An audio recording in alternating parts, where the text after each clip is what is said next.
అలా అంటావేంటమ్మా? నువ్వంటే మీ నాన్నకి ప్రాణం. ఎంతో కష్టపడి నిన్ను పెంచి పెద్ద చేశారు. అయితే అప్పుడు పెంచి పెద్ద చేశారు కదా అని ఇప్పుడు అక్కడికి వచ్చి చచ్చిపోమంటున్నావా?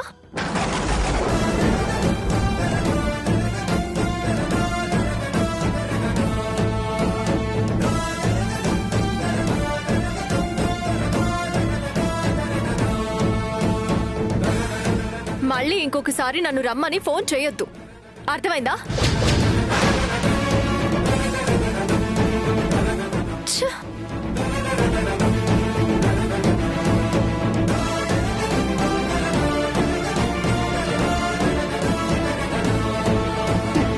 ఇదయ్యా నీ మీద నీ పెద్ద కూతురుకున్న ప్రేమ. అదే నీ చిన్న కూతురు చూడు, నువ్వు అసహించుకుంటున్నావని తెలుసు, మొహం చూడటానికి కూడా ఇష్టపడవని తెలుసు. అయినా నీకోసం రూపాన్నే మార్చుకొని వచ్చింది. నువ్వు మొహం మీదే తిడుతున్నా చిరునవ్వుతో భరిస్తూ నీ సేవలు చేసి వెళ్ళింది. అసలైన కూతురి ప్రేమంటే అదయ్యా. ఎన్నో జన్మలు పుణ్యం చేసుకుంటే గాని ధరణి లాంటి కూతురు పుట్టదు.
అప్పుడు పెంచి పెద్ద చేశారు కదా అని ఇప్పుడు అక్కడికి వచ్చి చచ్చిపోమంటున్నావా?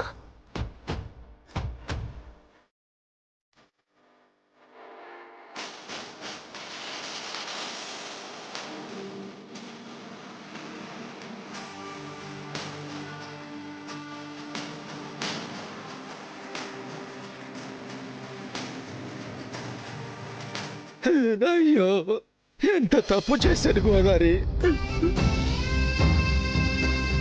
నిజమేంటో తెలియక ఇన్నాళ్ళు నా కూతుర్ని ఎన్ని మాటలు అన్నాను.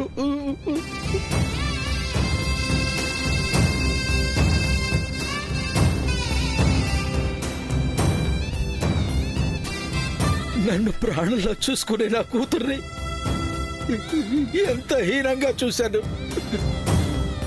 ఎంత పాపం చేశాను. ఏం చేస్తే నా పాపానికి ప్రాయశ్చిత్తం జరుగుతుంది? ఏం చేస్తే నా పాపం పోతుంది? ఏం చెయ్యాలి? ఏడవద్దు. నిజం చెప్తే నువ్వు బాధపడతావని ఇన్నాళ్ళు ధరణి చెప్పొద్దంది. ఇప్పటికైనా నువ్వు అర్థం చేసుకో. కూతుర్ని దగ్గరికి తీసుకుంటే చాలయ్యా. నాకంత అర్హత ఎక్కడుంది? నా అంత దుర్మార్గుడు, పాపాత్ముడు, దౌర్భాగ్యుడు ఎవరు ఉండరే. ఇన్నాళ్ళు పాల నీళ్ళు అనుకుని దూరం చేసుకున్న దురదృష్టవంతుడిని నేను. ఇక నా ముఖం కూడా నా కూతురికి చూపించలేను. అయ్యో, ఏం కాదు. అమ్మా అని ప్రేమగా ఎప్పుడు పిలుస్తావా అని ఎదురు చూస్తోంది. ఒక్కసారి మనసారా పిలువు చాలు, నువ్వు చేసిన తప్పులన్నీ పోతాయి. ఇన్నేళ్ల కూతురు బాధ పోతుంది.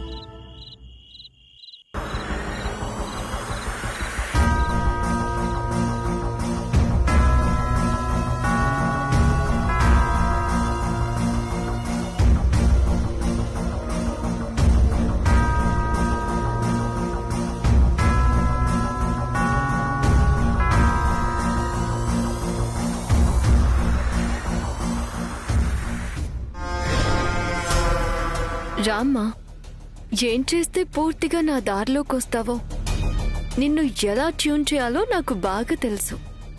రా.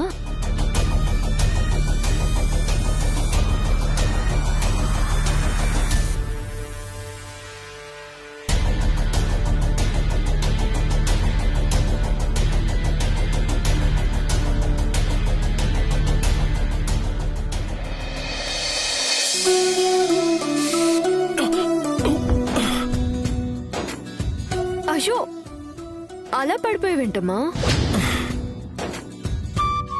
ఎప్పుడో పడిపోయాను మేడం, కానీ ఇప్పుడే నొప్పి కాస్త ఎక్కువ అవుతుంది. ఏ రోజుకు ఆ రోజు మందు రాస్తే కానీ తగ్గదు బంగారం, తగ్గదు. మందు లేదేం లేదు, పడుకోండి. అయ్యో, ఎంత మాటన్నావు బంగారం. ముచ్చటగా 3వ రోజు ముడుచుకుని పడుకుంటే ముత్తాతల ఆత్మలు శాంతించవు బంగారం. 3 బాలేదు అంటుంటే ఇంకా ముత్తాతలు అంటావేంటమ్మా? ఏమైంది బంగారం? ఏం చెప్పమంటావు? ఏదో ఒక్క రోజు ఒక్క విషయం అయితే చెప్పొచ్చు, కానీ 365 రోజులు జరిగేదే కదా. అరే, ఇప్పుడేమైంది బంగారం? ఎక్కడ మీకు విలువ? ఎవరిస్తున్నారు మీకు విలువ? మీకు విలువ లేదు, మీ మాటకి విలువ లేదు. ఇన్నాళ్ల నుంచి ఇంటి కోసం గొడ్డు చాకిరి చేయడం తప్పిస్తే నీ కొరిగిందేమీ లేదమ్మా. అదేం లేదు బంగారం. ఉంది, అది నీకు తెలుసు, కానీ నువ్వు బయటపడ్డం లేదు, అంతే.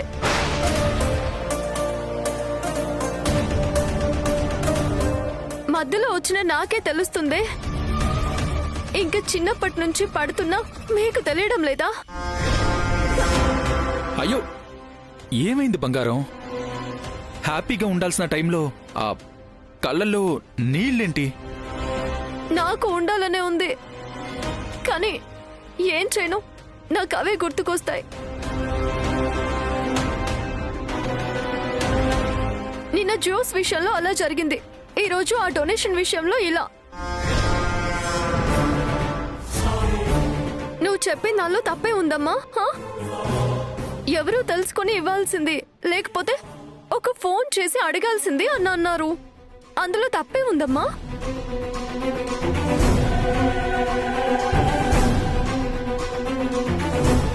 అదే నీ ప్లేస్ లో నీ తమ్ముడుండి నీ తమ్ముడు ప్లేస్ లో నువ్వు ఉండుంటే ఊరుకునేవాడా? ఏ, నీ తమ్ముడికి ఒక మాట చెప్తే ఏమై ఉండేది అనేవారు. ఎందుకు నువ్వంటే అంత చులకనా? ఎందుకు నువ్వంటే అస్సలు విలువే లేదు?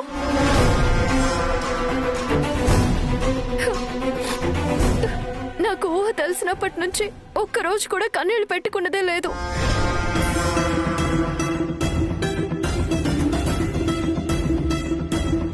కానీ నిన్ను నీ పరిస్థితిని చూస్తుంటే తట్టుకోలేక నాకు ఇలా వస్తున్నాయమ్మా.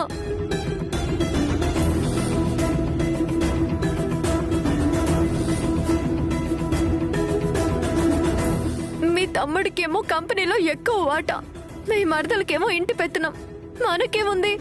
రేపేమైనా వాళ్ళకి కోపం వస్తే మనల్ని ఇంట్లో నుంచి పొమ్మంటే పోవాల్సిందేగా.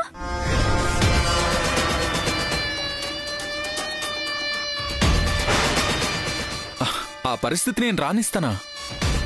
అన్ని వాళ్ళ చేతుల్లో ఉంటే ఇంక నువ్వు చేయగలిగింది ఏముంది?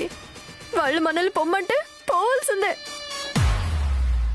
లేదంటే దయ చూపించమని కాళ్ళు చేతులు పట్టుకొని బతిమాలాలి. ఇంకా దిగజారిపోవాలి. మనకి అవసరమా ఈ బతుకు? చిన్నప్పటి నుంచి ఒకే ఒక ఆశ, నేను మహారాణిలా బ్రతకాలి అని.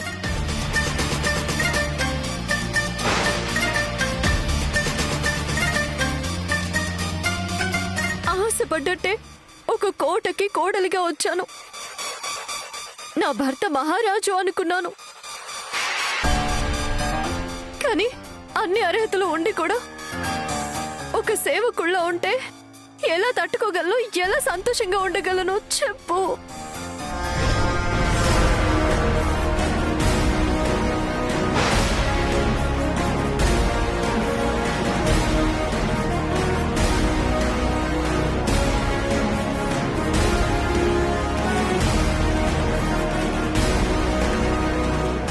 నా బాధ నీకు అర్థమవుతుందా?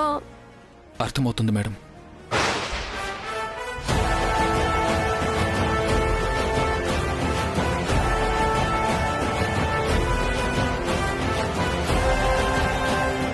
నీకు అర్థమవుతుంది, కానీ అనుకున్నది జరిగేది ఎప్పుడో. నీ భర్త సేవకుడు కాదు బంగారం, మహారాజే. మహారాజుని చూస్తావు.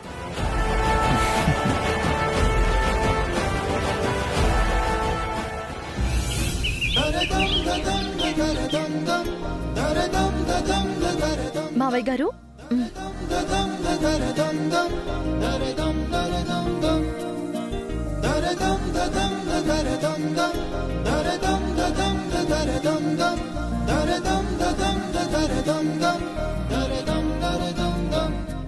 బావగారు కాఫీ తీసుకోండి. అవసరం లేదు.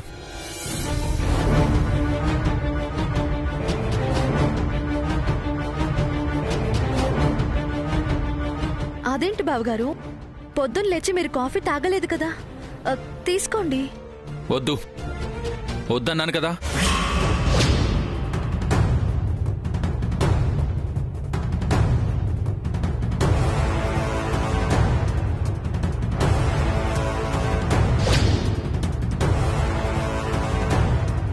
ఏమైంది నాన్న?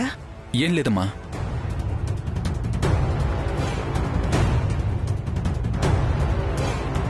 ఏం లేకపోతే ఎందుకలా ఉన్నావు అన్నయ్య? ఏమైంది బావగారికి? మళ్ళీ ఏదైనా ప్రాబ్లం వచ్చిందా? ఏంట్రా, ఏమైంది అని అడుగుతుంటే ఏం చెప్పవేంటి? ఎలా మొదలు పెట్టాలో అర్థం కావట్లేదు నాన్న.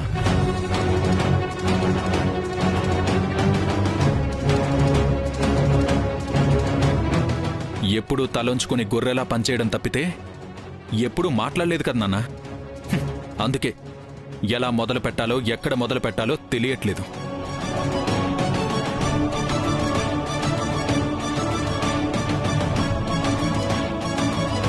ఏంటి ఈరోజు ఏదో తేడాగా మాడుతున్నాడు?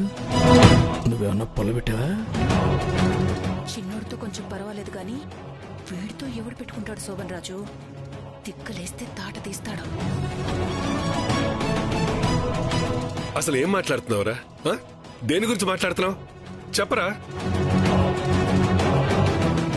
అదే నాన్న, తమ్ముడి పేరు మీద మన కంపెనీలో షేర్ ఎంతుంది?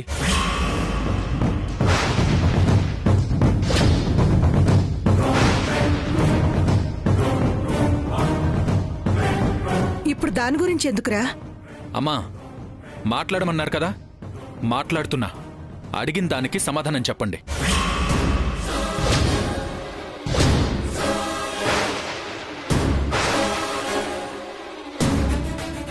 చాలా వేడిగా ఉన్నాడు శోభన్ రాజు. అయితే మనం చలి కాచుకోవచ్చు, పర్వాలేదు. చెప్పండి నాన్న, తమ్ముడి పేరు మీద ఎంత షేర్ ఉంది?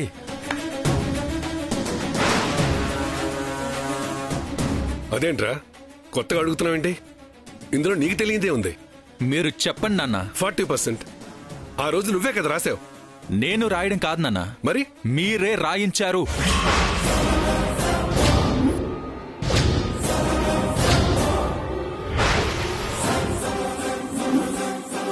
విక్రమ్,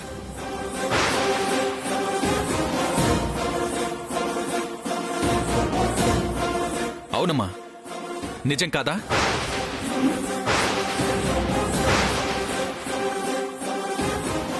మీకు తమ్ముడికి 40% ఇవ్వాలనుంది కాబట్టి మీ ఇష్టాన్ని గౌరవించి అలా రాశాను.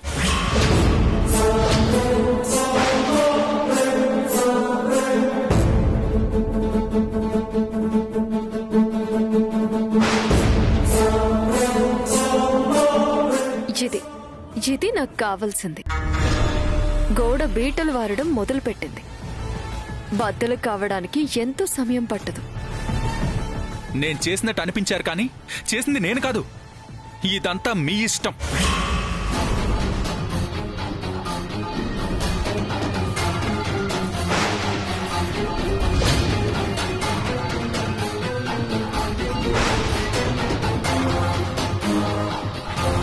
అన్నయ్య, ఏమైంది? ఎందుకు ఈరోజు ఇలా మాట్లాడుతున్నావు? నువ్వేం టెన్షన్ పడొద్దు నాని, నీకేం ప్రాబ్లం లేదు. అప్పుడు ఇప్పుడు ఇంకెప్పుడు నీకంతా బానే ఉంటుంది. నా గురించే ఆలోచించాలి.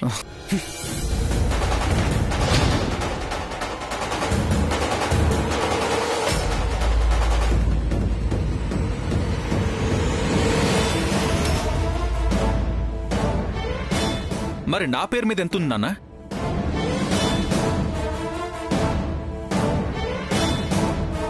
చెప్పండి నాన్న, నా పేరు మీద ఎంతుంది? 20%. 20%.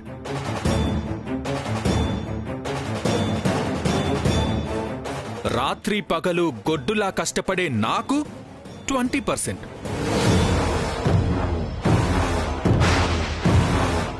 అసలు కంపెనీ గురించి ఏమీ తెలియని, ఏ రోజు ఆఫీసు కూడా రాని వీడికి 40%.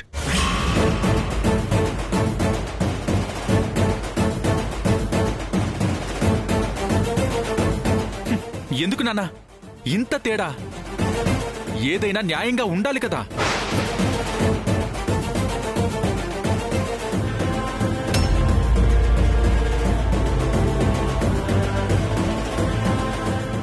అది కాదు నాన్న, ఆ రోజు నువ్వు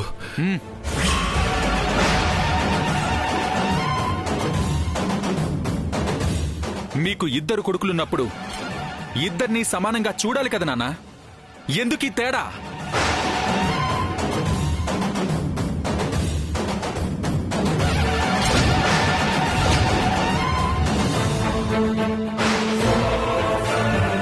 బావగారికి ఏమైంది? కొత్తగా ఆస్తులు వాటాల గురించి మాట్లాడుతున్నారు. అక్క ఏవైనా చేసిందా?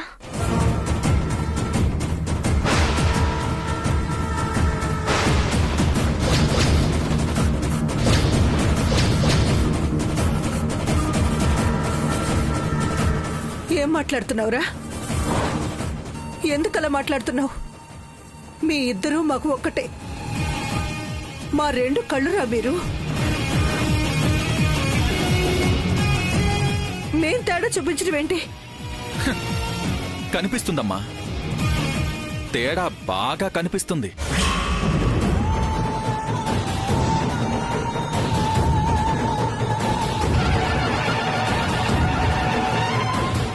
ఎందుకు నాన్న ఇలా చేశారు? నేను మీ సొంత కొడుకుని కాదా?